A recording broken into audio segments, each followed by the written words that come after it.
বিগত প্ৰায় সপ্তাহ ধৰি অপৰিৱৰ্তিত থকা বান পৰিস্থিতিৰ বুজ ল'লে নৱনিযুক্ত কেন্দ্ৰীয় মন্ত্ৰী পবিত্ৰ মাৰ্ঘেৰিটাই।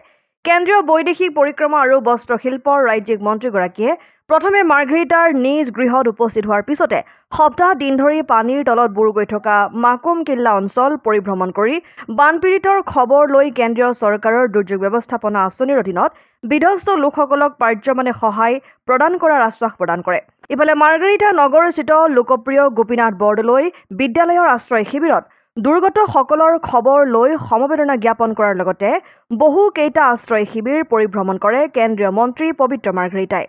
কথা এতিয়ালৈকে ভ্ৰমণে আমি আচলতে এইবিলাক আমাৰ নিজৰ ঘৰৰ জেগা মাকুম কিল্লা তেনেকুৱা বান আজিৰ পৰা আমি 30 বছৰমানৰ আগতে দেখিছিলোঁ, কিন্তু তাতকৈ কিজানি এবাৰ বেছি হৈছে আৰু খুব বিধ্বংসী বান। আমাৰ ইয়াত আমাৰ এই অঞ্চলটোৰ মানুহখিনিয়ে মূলতঃ চাকৰি বাকৰি ইত্যাদিৰ লগত ব্যৱসায় বাণিজ্যৰ লগতে বহু লোকে আমাৰ বহু পৰিয়ালে ইয়াৰ শাক পাচলি কৃষিজাত সামগ্ৰী আমাৰ চহৰত বিক্ৰী কৰি এটা গ্ৰাম্য অৰ্থনীতি ধুনীয়াকৈ কৰি আহিছিলে। এতিয়া দেখিছোঁ গোটেই সকলোবিলাক ডুবি আছে, কঠীয়া দৰাৰ পৰা মানে গোটেই শাক পাচলি সকলোবিলাক ডুবি ধ্বংস হৈ গৈছে আৰু একো ঘৰ মানুহৰ 15-16টালৈকে গৰু উটি গৈছে আমাৰ।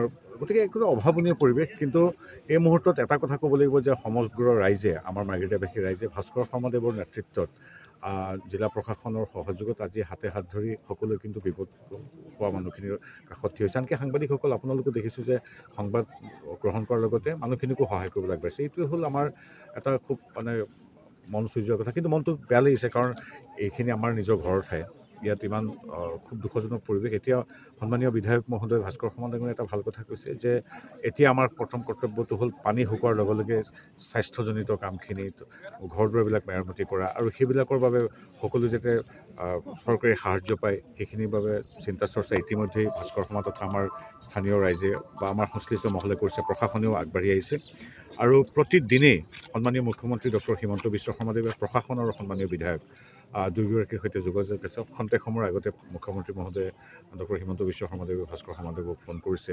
প্ৰতিদিনে মানে খবৰ লৈ আছে আৰু যিমান পাৰি সহায় কৰি আছে। আমাৰ যিখিনি ৰচদ পাতি লাগে সেইখিনি বাৰু উভৈনদী দিয়ে, সেইখিনিলৈ কথা নাই।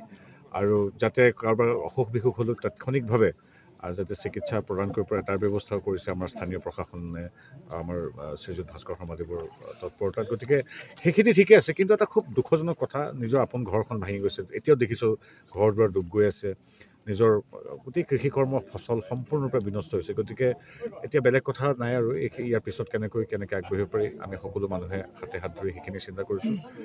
আমি এনেধৰণৰ বান 30 বছৰ বিগত দেখা নাই আৰু প্ৰকৃতিৰ কথা, চৰকাৰে স্থানীয় ৰাইজে বানে যাক আক্ৰান্ত কৰা নাই তেনে মানুহখিনি হয়তো ওলাই আহিছে। এতিয়া প্ৰকৃতিৰ কথা কি ক'ম, আমাৰ নিজৰ কৰ্তব্যখিনি এতিয়া আমি কৰিম।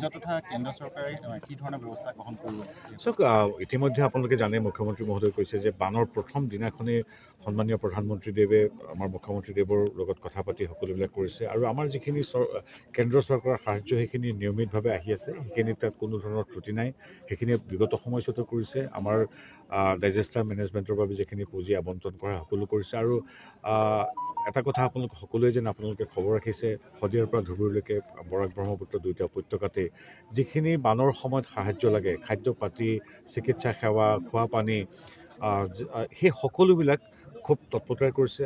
মুখ্যমন্ত্ৰী মহোদয়ে নিজেই বানাক্ৰান্ত ৰাইজৰ মাজত থিয় দিছে। তেওঁ দিনে 17-18 ঘণ্টাকৈ কাম কৰিছে। তদ্ৰুপ বিধায়কসকলৰ পৰা মন্ত্ৰীসকললৈকে আমাক সকলোকে নিৰ্দেশ দিছে। আৰু এটা কথা মই ক'বই লাগিব যে মই যিটো দলৰ সদস্য, ভাস্কৰ শৰ্মা যিটো দলৰ সদস্য, ভাৰতীয় জনতা পাৰ্টি, আমাৰ দলৰ নেতৃত্বৰ পৰা নিৰ্দেশ আহিছে প্ৰত্যেক কাৰ্যকৰ্তাই যাতে যৎপৰোনাস্তি সহায় কৰে। আৰু আজি মাৰ্ঘেৰিটাতো দেখিছোঁ ডিঙিলৈকে ডুব গৈও আমাৰ বিজেপিৰ কাৰ্যকৰ্তাসকলে বা বিজেপিৰ শুভাকাংক্ষীসকলে বা ৰাজনীতিৰ সৈতে জড়িত নোহোৱাসকলেও এনেকৈ ইমান এবুকু পানীৰ মাজত ৰচদ পাতি লৈ দুখীয়া আমাৰ যিখিনি মানে আক্ৰান্ত মানুহ তেওঁলোকৰ কাষলৈ গৈছে।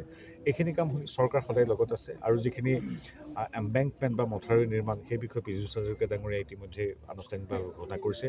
অলপ পানী কমাৰ লগে লগে সকলোবিলাক মেৰামতি কৰা হ'ব।